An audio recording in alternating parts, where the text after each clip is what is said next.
भाजपा कार्यकर्ता की तरह काम करने वाले डीजीपी को मोदी ने बनाया सीबीआई डायरेक्टर। आखिर क्या है इसके पीछे का चाल। नमस्कार, आप देख रहे हैं पब्लिक एशिया न्यूज। मैं हूं अंजलि चावला आपके साथ। और हमेशा की तरह एक बार फिर बीजेपी के चाल का जो है पीछे की बात जो है, हमेशा जिस तरह से बीजेपी चाल चलती रहती है और उसके चाल के पीछे का राज क्या है ये आपको जरूर बताएंगे। देखिए, आप भी सुनकर हैरान हो गए होंगे। ये मेरे नहीं बल्कि डीके शिव कुमार के शब्द हैं। 1986 बैच के आईपीएस अधिकारी प्रवीण सूद के सीबीआई डायरेक्टर बनाए जाने पर डीके शिव कुमार ने जो यह बयान दिया था चुनाव के वक्त, यह वायरल हो रहा है। आखिर कौन है प्रवीण सूद और क्यों इनका इतना चर्चा हो रहा है, आपको बताते हैं। प्रवीण सूद हिमाचल के रहने वाले हैं और ये 22 साल की उम्र में आईपीएस अधिकारी बन गए थे। अब आप भी सोच रहे होंगे कि इस खबर में क्या खास है। अब खबर के पीछे की खबर को समझिए। सीबीआई डायरेक्टर का सिलेक्शन कैसे होता है, सीबीआई डायरेक्टर का सिलेक्शन का क्या प्रोसेस है, वो हम आपको बताते हैं। और सीबीआई डायरेक्टर के सिलेक्शन जो होता है, वो सीबीआई डायरेक्टर के सिलेक्शन के लिए प्रधानमंत्री, सुप्रीम कोर्ट के चीफ जस्टिस और लोकसभा में विपक्ष के नेता की मीटिंग का बाद नाम फाइनल होता है। इसके बाद गृह मंत्रालय से निर्देश मिलते हैं और निर्देश के बाद department of personnel and training DOPT आदेश जारी करता है। लेकिन आप भी जानकर हैरान हो जाएंगे कि यहाँ तो मोदी जी के घर पर मीटिंग होती है और उसमें यह नाम फाइनल हो जाता है कि प्रवीण सूद को सीबीआई का डायरेक्टर बनाया जाएगा और सीजीआई भी इस पर मुहर लगा देती है। हालांकि आपको बता दें कि मीटिंग में सीबीआई डायरेक्टर के पद के लिए 3 आईपीएस अधिकारियों का चयन किया गया था, लेकिन मोदी जी ने तो अपने बीजेपी के कार्यकर्ता कहे जाने वाले प्रवीण सूद का ही नाम चुना। उन्हीं के नाम पर फाइनल मुहर लगा दी। और लगाते भी क्यों नहीं, आखिर वो बीजेपी के कार्यकर्ता जो कहे जाते हैं, इसका जो है उपाधि तो उन्हें मिलने वाला ही था। आपको बता दें कि अधीर रंजन ने इस पर ऐतराज भी जताया था।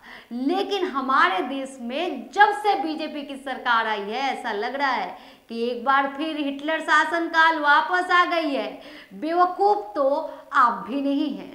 आप भी यह बात समझ रहे होंगे कि अगर सीबीआई के डायरेक्टर जो मई 2024 में रिटायर हो रहे हैं, लेकिन इस नियुक्ति के साथ ही बीजेपी ने उनके कार्यकाल की अवधि भी मई 2025 तक बढ़ा दी है।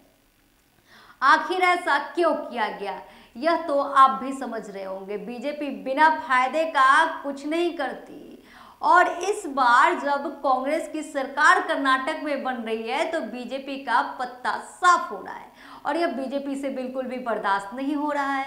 आप जरा देखिए, खबर के पीछे के खबर को समझिए।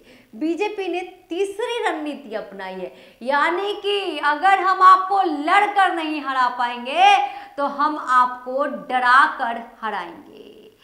सीबीआई के मौजूदा डायरेक्टर सुबोध कुमार जायसवाल का कार्यकाल 25 मई को समाप्त हो रहा है।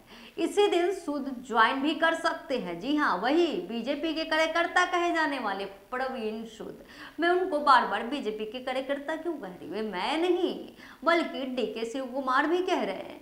कर्नाटक विधानसभा चुनाव से पहले 14 मार्च को कांग्रेस के प्रदेश अध्यक्ष डीके शिव कुमार ने उन्हें नालायक कहा था। शिव कुमार ने कहा था कि हमारे डीजीपी इस पद के लायक नहीं है। वो 3 साल से डीजीपी हैं, लेकिन भाजपा कार्यकर्ता की तरह काम करते हैं। उनके खिलाफ एफआईआर होनी चाहिए। शिव कुमार ने आरोप लगाया था कि सूद ने कांग्रेस कार्यकर्ताओं पर 25 केस दर्ज किए, लेकिन भाजपा नेता पर एक भी केस दर्ज नहीं किया। हमने चुनाव आयोग से भी शिकायत की है। उन्होंने प्रवीण सूद की गिरफ्तारी की मांग भी की थी। शिव कुमार ने कहा था कि चुनाव के बाद कांग्रेस की सरकार बनी तो सूद के खिलाफ सख्त कार्रवाई की जाएगी। अब बीजेपी को तो कर्नाटक में मुंह की खानी पड़ी, तो बीजेपी क्या इस ताक में है कि किस तरह से कर्नाटक में कांग्रेस पर बेवजह वार किया जाए और सरकार बनाने में मुश्किलें खड़ी की जाए। कहते हैं राजनीति को राजनीतिक तरीके से करनी चाहिए, लेकिन यह किस तरह की राजनीति है? इतने प्रोपगंडे रचने वाले क्या देश का विकास कर पाएंगे? देश के विकास के बारे में सोचना भी क्या इनके लिए सही होगा? क्या ये सोच भी पाएंगे?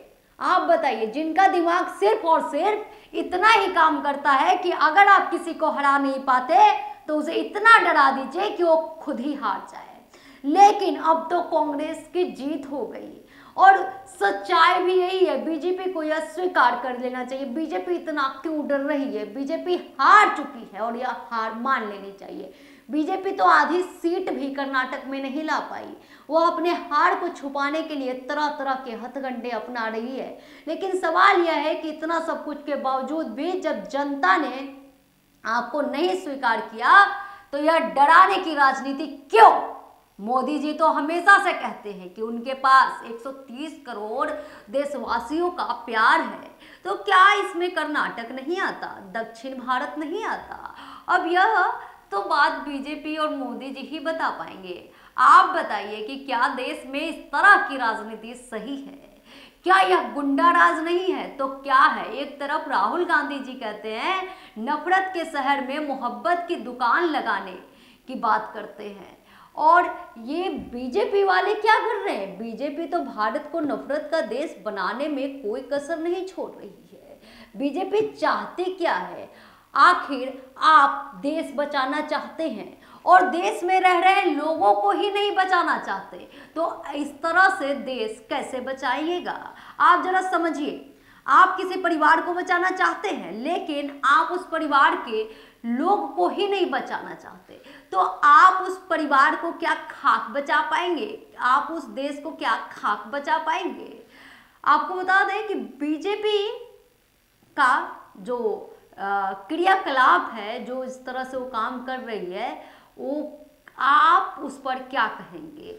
कभी नफरत की राजनीति, कभी डर की धमकी की राजनीति, और जब आप नहीं जीत पा रहे हैं तो डरा रहे हैं। आखिर कब तक चलेगा? क्या कांग्रेस डर जाएगी? बीजेपी का यह चाल जो है बीजेपी के डर को छुपा पाएगी? क्या लगता है आपको? आपको क्या लगता है? कमेंट बॉक्स में जरूर बताइए। क्या बीजेपी एक बार फिर डर गई है या बीजेपी कर्नाटक के हार से शर्मिंदा है? खबर पर अपना राय कमेंट बॉक्स में जरूर रखिए। साथ ही लाइक करिए, सब्सक्राइब करिए और आगे की खबरों के बने रहने के लिए नोटिफिकेशन बेल जरूर दबाइए, क्योंकि हम आपके लिए सिर्फ और सिर्फ ईमानदारी से जुड़ी खबरें लेकर आते हैं। वो खबर आपके लिए लेकर आते हैं जो कोई नहीं दिखाता। तो ऐसी खबर अगर आप देखना चाहते हैं तो पब्लिक एशिया का नोटिफिकेशन बेल जरूर दबाइए। नमस्कार।